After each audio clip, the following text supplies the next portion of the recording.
सही है कि हम तुझे 1 रुपया नहीं देंगे और अंदर भी नहीं रखेंगे, भागें और चलती हुई ट्रेन से कूदें, ये आप खतरा मोल ले नहीं सकते। अपनी जान को खतरे में डालकर भाग नहीं सकते।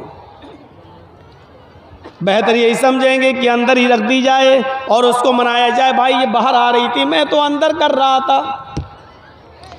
एक मामूली आदमी जब आपकी चोरी की हरकत को देख लेता है तो आप चोरी करने का इरादा तर्क कर देते हैं।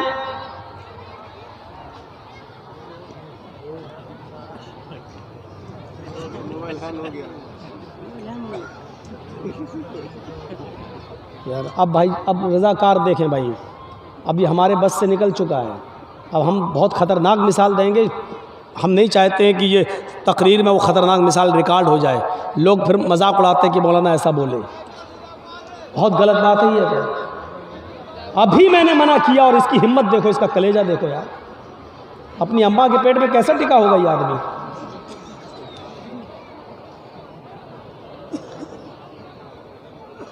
भूल जाता हूँ मैं, डिस्टर्ब हो जाता हूँ भाई, नहीं हमारी आदत है।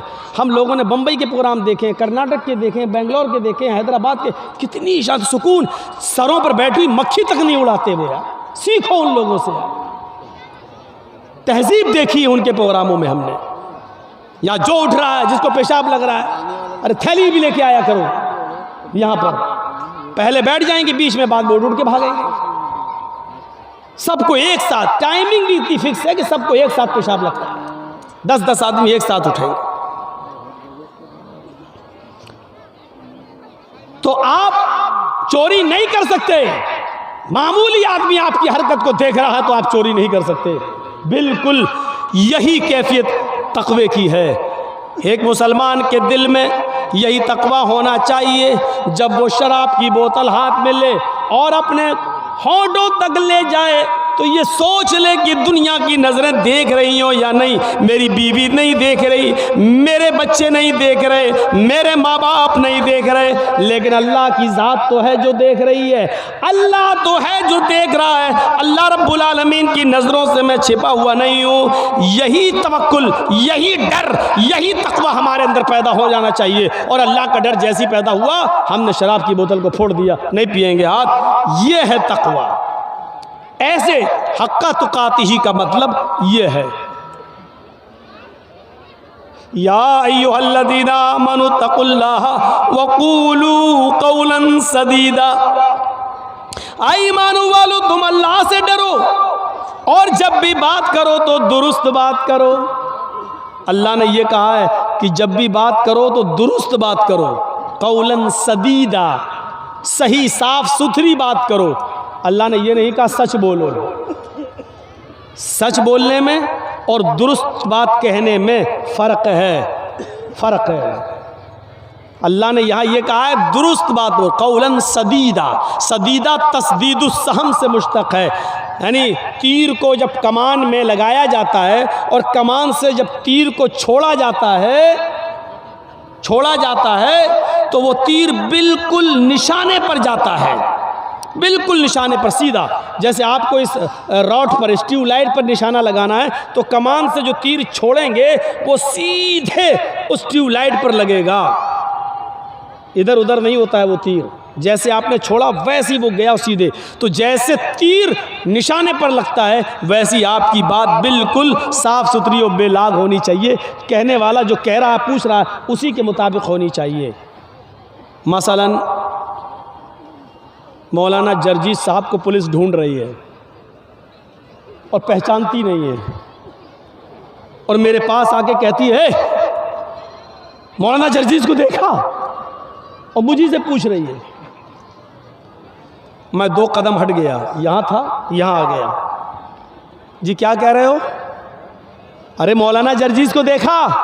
हाँ अभी तो यहाँ थे। सही बोला कि गलत बोला है? आप लोगों से मैं पूछूंगा, ये सही बोला कि गलत बोला? सही बोला, लेकिन शरीयत कहती है ये गलत बोले। ये सही तो है, सच तो है, लेकिन दुरुस्त नहीं है। उसने आपसे कहा कि मौलाना जर्जीस को देखा। मौलाना जर्जीस तो आप ही हैं, और आप ये जानते हैं कि ये मुझी को पूछ रहा है, तो फिर आपको ये कहने की जरूरत नहीं है कि अभी तो यहां थे। अब ये झूठ में लिखा जाएगा। मसलन मेरा बिजनेस मालदा से चलता है और कोई आदमी मुझसे पूछे, यार मौलाना साहब माल लेके कहाँ जाते हो, कहाँ बेचते हो, मैंने बताना नहीं चाहता। भाई मैं बताऊंगा तो तुम भी शुरू कर दोगे, कंपटीशन हो जाएगा। हम नहीं चाहते कि मेरे बिजनेस में कोई और भी इंटरफियर कर सके। आपने मुझसे पूछा मौलाना साहब कल कहाँ थे, आप जानना चाह रहे हैं मेरे जगह के बारे में, आप जानना चाह रहे हैं मेरे बिजनेस के बारे में। अरे मौलाना साहब कल माल लेकर कहाँ गए थे, कल कहाँ थे? और मैंने कह दिया जमीन के ऊपर आसमान के नीचे। मैंने क्या कहा? जमीन के ऊपर आसमान के नीचे। मैं जहां भी था तो जमीन के ऊपर ही रहा था, और जहां भी था तो आसमान के नीचे ही था। आपकी नज़र में ये बात सही हो सकती है, लेकिन शरीयत की नज़र में ये बात सही नहीं है, क्योंकि वो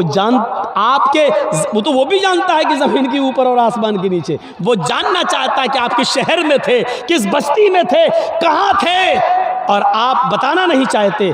आप साफ कहिए मैं आपको बता नहीं सकता, मैं कहाँ था ये मैं आपको नहीं बता सकता। कोई गुनाह नहीं है, आप सही बोल दीजिए मैं कहाँ था, मैं आपको नहीं बताना चाहता। आप मुझसे बार बार मत पूछे, मैं आपको नहीं बताऊंगा, बस बात ख़त्म कर दीजिए। लेकिन आप चाहते हैं कि वो बुरा भी ना माने और मैं झूठा भी नहीं हूँ, और आप ऐसा बीच का रास्ता निकालें, ऐसा बीच का रास्ता। और ऐसे लोगों ने बहुत से रास्ते निकाले थे, आपको मालूम है। चारों बुजुर्गों में से एक बुजुर्ग, चारों इमामों में से एक इमाम ऐसे भी गुजरे हैं कि हम नाम नहीं लेंगे, आप लोग अंदाज़ा लगा लीजिएगा कि उनके ज़माने में एक आदमी और उसकी बीवी बहुत ज़्यादा हांडी चाटती थी, हांडी चाटती थी। गोश्त उस पकने के बाद ऐसे लेके हांडी चाटती थी ऐसे। हाँ, उसको बड़ा शौक था हांडी चाटने का, और शौहर को ये बहुत बुरा लगता था। शौहर ने उसको बहुत समझाया, लेकिन वो नहीं मानी। एक दिन गुस्से में कह दिया कि अगर तूने अब हांडी चाटी तो तुझ पे 3 तलाक। वो आदत कहाँ बदलती किसी की। 2-4 दिन तक तो बेचारी नहीं चाटी, 5-6वें दिन उसने फिर चाट ली, भूल गई। अब उस इलाके के सारे मौलवियों ने फतवा दे दिया कि तलाक हो गई। का क्यों? का उसने हांडी चाट ली। का सबसे बड़े बुजुर्ग से पूछ लिया जाए, वहाँ से डिग्री ले ली जाए, सर्टिफिकेट ले लिया जाए। उनके पास पहुँचे साहब, सब लोग, ये भी पहुँचा। तो मैं चाहता नहीं हूँ कि मेरी बीवी मुझसे जाए। मैं उन्होंने कहा ये बताओ, सारे मौलाना कह रहे हैं तलाक हो गई। कहा अच्छा ये बताओ बेटी, तुमने हांडी कैसे चाटी?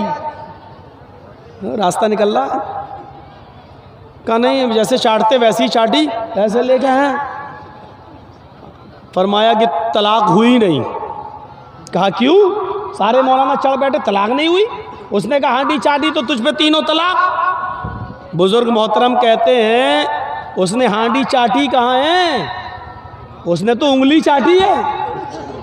शौहर ने तो ये कहा था कि अगर तूने हांडी चाटी तो तलाक। उसने हांडी ऐसे उठा के चाटी होती तो तलाक होती। उसने हांडी नहीं चाटी, उसने हांडी से शोरबा निकाल के उंगली चाटी है, इसलिए तलाक नहीं हुई। वाह वाह क्या ही दिमाग है, वाह क्या समझदारी है ये। इसीलिए बुजुर्ग वो ले गया अपनी बीवी को उठा के। तो ये देखिए, जबकि उसके दिल की नीयत यही थी। वो पहले भी ऐसी ही चाटती थी, पहले भी उंगली ही चाटती थी, पहले भी वो हांडी नहीं चाटती थी, और उसको यही चीज़ बुरी लगती थी।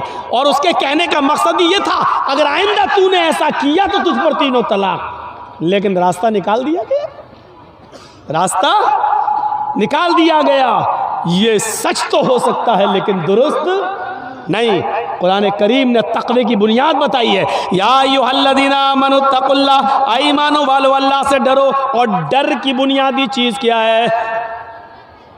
क़ूलू क़ौलन सदीदा, जब भी किसी से बात करो तो दुरुस्त बात करो, साफ़ सुथरी बात करो, बेलाग बात करो, उस बात में टेढ़ापन नहीं होना चाहिए, उस बात में हेर फेर नहीं होनी चाहिए। जो बात करो वो बिल्कुल दुरुस्त बात करो, सीधी सीधी बात करो, सीधी सीधी। हाँ, यह है तक़वे की बुनियाद, इसको कहा जाता है तक़वा। ऐसे बेशुमार वाक़यात हमारी ज़िंदगी, सहाबा किराम की ज़िंदगी में मिलेंगे। कुरान कहता है इन्ना अकरमकुम इंदल्लाहि अत्क़ाकुम, तुम में सबसे बड़ा बुजुर्ग वो है, सबसे बड़ा वो है जो अल्लाह से सबसे ज़्यादा डरता है। कुरान की आयत हमें बतला रही है जो अल्लाह से जितना ज़्यादा डरेगा वो उतना बड़ा बुजुर्ग होगा। बुजुर्गी, इकराम और उसको इज्जत उसी को सबसे ज़्यादा मिलेगी जो अल्लाह से सबसे ज़्यादा डरेगा। मेरे भाइयों, अबू बकर सिद्दीक अल्लाह से डरा करते थे। मोहम्मद रसूलुल्लाह के डर का हाल तो ये था, बुखारी पढ़िए। अपनी बीवी आयशा की रान पर, इस पे गोद, इस पे पैर के, ये रान बोलते, रान, इस पर आप लेटे हुए हैं अम्मी आयशा की गोद में, और अचानक आपने अपनी लौंडी को आवाज़ दी, अपनी खादिमा को, काम करने वाली को आवाज़ दी। वो घर के बाहर है, सुन लिया लेकिन नहीं आई। दोबारा आवाज़ दी, सुन लिया लेकिन नहीं आई। तीसरी बार आवाज़ दी, उसने सुन लिया लेकिन नहीं आई। कहा आयशा ज़रा देखो तो कहाँ चली गई। हज़रत आयशा ने जैसे ही दरवाज़ा खोला तो क्या देखा, वो तो घर के बाहर ही बैठी हुई है और बकरी का एक छोटा सा बच्चा उसके पास है और ऐसे ऐसे कर रही है उसको। होता ना, छोटे छोटे बच्चे भी खेलते हैं, तो ये तो बड़ी थी, बच्चे से खेल रही है। फरमाया ए, अल्लाह के रसूल ने 3 आवाज़ें दी, क्या तूने नहीं सुनी? कहा सुना। फिर क्यों नहीं आई?